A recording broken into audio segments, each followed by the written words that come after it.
السلام علیکم دوستو، آج جس عظیم ہستی کے بارے میں ہم بات کرنے والے ہیں، دنیا انہیں علامہ اقبال کے نام سے جانتے ہیں، جن کا بہت ہی معروف و مشہور ایک شعر ہے کہ محمد سے وفا تو نے تو ہم تیرے ہیں، یہ جہاں چیزیں کیا لوح و قلم سب تیرے ہیں۔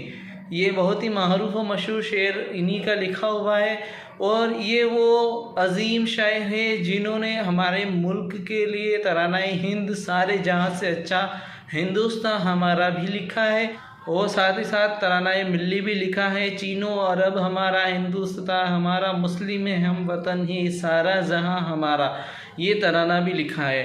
آپ اردو اور فارسی کے بہت ہی معروف و مشہور شاعر رہے ہیں، دارشنک بھی ہیں، اور آپ کے اوپر کئی کتابیں لکھی جا چکی ہیں، کئی لوگ آپ پہ ریسرچ کر رہے ہیں، اور آپ ایک بہت ہی بڑے عاشق رسول بھی ہیں۔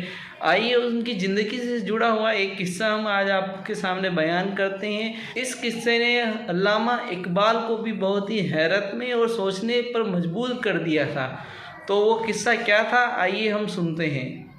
علامہ ڈاکٹر محمد اقبال رحمت اللہ علیہ، توجہ ہے میری بات پر؟ ادھر دیکھنا ذرا میری طرف۔ کچھ لوگ نا جی کہتے ہیں ڈاکٹر اقبال نے داڑھی کیوں نہیں رکھی تھی، تو یہ غلطی کی علامہ اقبال نے، رکھنی چاہیے تھی انہیں۔ ناراض ہو گئے آپ لوگ؟ جو جس کی غلطی ہے وہ اس کی یہ غلطی ہو گئی ان سے، انہوں نے نہیں ٹھیک کیا۔ اب اقبال کے داڑھی نہ رکھنے سے کیا سنت کی مخالفت پر اسے ڈگری دی جائے گی؟ وہ میں ہی کیوں نہ ہوں، جو کام خلاف سنت ہے وہ بہرحال۔ لیکن میرا سوال یہ ہے کہ اقبال نے تو صرف داڑھی نہیں نہ رکھی، باقی سارے کام اچھے کیے، تو آپ باقی کے تو سارے اچھے کر لینا۔ اقبال نے جو کام کیا، جو دین کا درد دیا، جو پیغام دیا، جو جد و جہد کی، اس کو تو سمجھ لو نا۔ مطلب صرف داڑھی پہ آ کے دلیل پکڑتے ہو۔ علامہ اقبال نے مکان بھی نہیں بنایا اپنا، کتنا بڑا آدمی ہے، کوئی جائیداد ہے اس کی؟ تسی بھی چھڈو مکان سارے۔ اقبال وہ دیکھیں نا، بابے بلے شاہ کی لوگ مثال دے دیں گے، بابا صاحب مجذوب آدمی تھے، تو بابا صاحب کے حصے میں تو کئی مربع زمین آتی تھی، وہ بھی انہوں نے نہیں لی۔ ہمارا ملانگ روٹی کا اس کو پتا ہے، نوٹوں کا بھی پتا ہے کہ 5000 والا کون سا ہے، 100 والا کون سا ہے، باقی ٹائم وہ بابا بلے شاہ بن جاتا ہے۔ یہ کون سا سٹائل ہے کہ مرضی کی چیز آئی تو قابو کر لی؟ تو ڈاکٹر اقبال نے یہ درست کیا، لیکن اس کے باوجود ہمارا نظریہ ہے کہ اللہ اس کی یہ خطا معاف کرائے گا، پر بندہ بڑا باکمال تھا، یہ بڑی خوبی تھی، اور اس میں بھی کچھ حکمت ہوگی، کچھ باتیں ایسی انہوں نے لکھی ہیں بعض جگہوں پہ۔ لیکن اقبال کی جو معرفت ہے، جو حسن ہے، جو وقار ہے ان کے لب و لہجے میں، اس کا انکار کیا جا سکتا نہیں۔ لیکن اس کو ہم ڈیفینڈ بھی نہیں کرتے، جو کسی میں کوئی کمزوری ہے وہ بہرحال اس کی۔ وہ ایک سوال بڑا اٹھتا تھا، لوگ کہتے تھے کہ آپ روز داڑھی کی بات بھی کرتے ہیں اور علامہ اقبال کی بات بھی کرتے ہیں، تو میں نے آج اس کی وضاحت کر دی۔ بات کی سمجھ آ گئی آپ حضرات؟ علامہ اقبال نے ایک بات لکھی ہے۔ اقبال کہتے ہیں جب میں لندن میں وکالت کرتا تھا تو ایک خاتون تھی، لیڈی بارنس اس کا نام تھا، چھوٹے موٹے مقدمات لے کے وہ میرے پاس آتی تھی۔ بی بی ایک ہوٹل چلایا کرتی تھی، اس کا خاوند جو تھا وہ فوج میں ملازم تھا۔ اقبال نے خود لکھا ہے، اقبال فرماتے ہیں کہ ایک دن وہ خاتون پھر کسی کیس کے سلسلے میں میرے پاس آئی، تو جب وہ آئی تو اس نے نقاب اوڑھا ہوا تھا، برقع کیا ہوا تھا، تو چونکہ اس نے نقاب اوڑھا تھا، مسلمانوں کی نشانی تھی۔ نقاب اوڑھنا کن کی نشانی ہے؟ اللہ آپ کو خوش رکھے۔ تو کہتے ہیں وہ نشانی چونکہ اہل اسلام کی تھی تو مجھے تجسس ہوا۔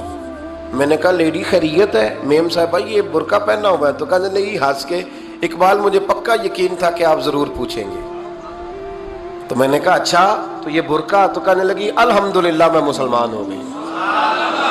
تو میں نے فوراً کہا کہ آپ کا شوہر تو فوج میں ملازم ہے، فوجی کے لیے بدلنا اور پھر ملکی قانون اور یہ چیزیں؟ تو کہنے لگی اس نے مجھے کیا کہنا تھا، وہ خود کلمہ پڑھ گیا۔ تو کہتے ہیں میں اور متجسس ہوا، وہ کیس کی بات کرتی تو میرا تجسس بڑھ گیا۔ میں نے کہا تو کیس چھوڑ یہ بتا کلمہ کیسے پڑھا؟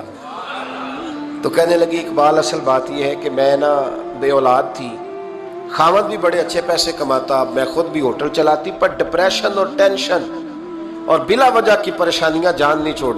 یہ ٹینشن اور ڈپریشن کا نا مجھے عربی ترجمہ کوئی نہیں ملا۔ یہ ڈپریشن اور ٹینشن کا نا میں نے تلاش کیا ہے، لیکن مجھے عربی لغت کے اندر ان کے معنی مجھے لگتا ہے کہ اس زمانے میں یہ چیزیں تھی ہی نہیں، ہوتی تو ان کا کوئی نام بھی یہ آج ہے نا تو اس لیے آج کے زمانے میں انعام ہے مفت کی پریشانی. تو کہتی ہے مجھے ٹینشن اور ڈپریشن رہتی تھی ہر وقت, بڑی میں پریشان رہتی تھی. میرے ساتھ ایک عجیب واقعہ ہوا کہ میرے ہوٹل میں نا ایک بابا جی برتن مانجتے تھے, بوڑھے آدمی تھے, 70 سال کے قریب عمر تھی. ان کا ایک بیٹا تھا, ایک بہو تھی, ایک پوتا تھا, لیکن وہ بیچارے بیٹا بیمار رہتا تھا تو لہٰذا وہ خود مزدوری کرتے. کہتے ہیں ایک دن وہ بابا جی میرے پاس آئے, کہنے لگے میم صاحبہ 2-4 دن کی چھٹی چاہیے. تو میں نے کہا خیریت ہے؟ کہنے لگے میڈم میرا بیٹا فوت ہو گیا. بیٹا, آپ کو پتہ ہے باپ کا جنازہ پڑھنا آسان ہے, بیٹے کا جنازہ اٹھانا بڑا مشکل کام. کہتی ہے میں کچھ لکھ رہی تھی, میرے ہاتھ سے قلم گر گیا. میں نے خود گاڑی بھیجی, بابا جی گاؤں چلے گئے جہاں وہ رہتے تھے. کہتی 2-3 دن کے بعد میں اور میرا شوہر گئے تو رستے میں ہم باتیں کر رہے تھے کہ کیا تعزیت کریں گے. ایک ہی بیٹا تھا, کوئی رشتہ دار بھی نہیں, تو اس کی تو کائنات اجڑ گئی, کن لفظوں سے اسے تعزیت کیا کہیں گے. کہتے جب ہم گئے تو وہ ٹوٹی ہوئی چٹائی پہ بیٹھا تھا, کچھ لوگ قریب تھے. ہم نے جا کے کہا بابا آپ مسلمان ہیں, ہم آپ کو کیا نصیحت کریں, ایک ہی بیٹا تھا, کہ کس طرح کر کے ہم آپ کو تسلی دیں. تو کہتے ہیں اس نے آنکھیں کھولی, بوڑھی آنکھوں میں ایمان کی روشنی. کہنے لگا بی بی کیا تعزیت کی بات کرتی ہو, میں نے کوئی پیسے جمع کرا کے بیٹا لیا تھا, خدا نے فضل سے دیا تھا, عدل سے لے گیا ہے. میں اپنے رب کے فیصلے میں بڑا راضی ہوں, اللہ بڑا کریم ہے, وہ لے گیا, اس کا مال تھا. آپ یقین کریں ہمارے دیہاتی لوگ یہ کہا کرتے تھے, میں نے کانوں سے سنا ہے. ایک بوڑھے آدمی کا ایک دفعہ بیٹا فوت ہو گیا تو کسی نے اس سے کہا بابا چھوٹی عمر میں بچہ چلا گیا تو مجھے لفظ نہیں بھولتے. کہنے لگے پتر اللہ دی فصل ہے, کچی وڈے تاویں ہو دی. سنے آپ نے بھی کبھی یہ فکرہ, کچی وڈے تے پکی لے گئے تے تاویں ہے جو ہو دی. تو جب اس کا جی چاہا وہ لے گیا. اللہ اکبر. وہ خاتون کہتی ہے کہ وہ بابا جی سے میں نے کہا کہ چلو آپ 1 مہینے کی چھٹی کر لے. تو کہنے لگا نہیں میڈم میں مسلمان ہوں, مفت کی روٹی نہیں کھاتا, مزدوری کر کے کھاتا ہوں, میں انشاءاللہ 2-3 دن کے بعد کام پہ آ جاؤں گا. کہتے ہیں وہ چند دنوں کے بعد آ گیا. اللہ کی قدرت کے ابھی 2-3 ماہ گزرے تھے, پھر آیا. میڈم چھٹی چاہیے کچھ دنوں کی. میں نے کہا خیریت ہے؟ کہنے لگے وہ میری بہو بھی ہارٹ اٹیک سے فوت ہو گئی. کہتے اب میں بھی تڑپ گئی اور عیسائی ہو کہ میری آنکھوں میں آنسو آ گئے. میں نے کہا گھر کا دروازہ بند ہو گیا, اب یہ بیچارہ کیا کرے گا. وہ اپنے شوہر کے غم میں ہارٹ اٹیک سے فوت ہو گئی. کہتے ہم پھر 2-3 دن کے بعد تعزیت کے لیے گئے. پھر ٹوٹی ہوئی چٹائی, بوڑھا نہ اپنی انگلیوں سے زمین پر کچھ بنا رہا ہے. کہتی قریب گئی اور میں نے جا کے کہا بابا اب تو تسلی آپ نے خود ہی کرنی ہے, جو نظام تھا وہ تو ہو گیا. تو کہتے ہیں پھر اس نے آنکھیں کھولی, آسمان کی طرف دیکھا تو کہنے لگا بیٹی کوئی پریشانی نہیں, میرا بیٹا بغیر شادی کے بھی تو فوت ہو ہی سکتا تھا نا, بس میرے مالک نے جب چاہا جیسے چاہ ہوا. میں انشاءاللہ 2-4 دن کے بعد کام پہ آؤں گا. یہ میرا 3-4-5 سال کا پوتا ہے, ابھی اسکول داخل ہوا ہے, میں ساتھ لے آؤں گا, وہاں میرے ساتھ اوپر کوارٹر میں جہاں میں رہتا ہوں یہ بھی رہے گا. کہتی ہے میں سختے میں آ گئی اس کی کیفیت دیکھ کے. وہ پوتے کو ساتھ لے آیا. کبھی کبھی میں دیکھتی چھت پہ کھڑے ہو کے کہ دادا گھوڑا بنا ہوا ہے اور پوتا سواری کر رہا ہے.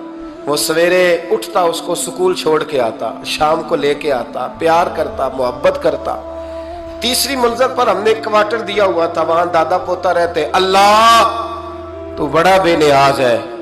کہتی ہے اقبال ایک دن نا پوتا اوپر والی منزل پہ کھیل رہا تھا, اس کا پیر پھسلا, وہ گردن کے بل زمین پہ گرا. مجھے خبر ہوئی تو میں دوڑی, ایمبولنس منگائی.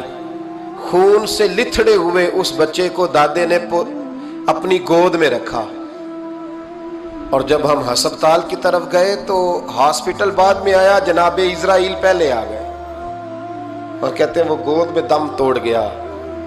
پھر دادے نے اسے اپنے ہاتھوں سے غسل دیا, پھر اس نے اپنے بوڑھے ہاتھوں سے قبر کھودی اور پھر مٹی ڈال کے کہنے لگا اِنَّ لِلَّهِ وَإِنَّا إِلَيْهِ رَاجِعُونَ. جے سونا ہی میرے دکھ وچ راضی, جے سونا ہی میرے دکھ وچ راضی. پھر سکھ نو چلے ڈاواں. کہتے ہیں وہ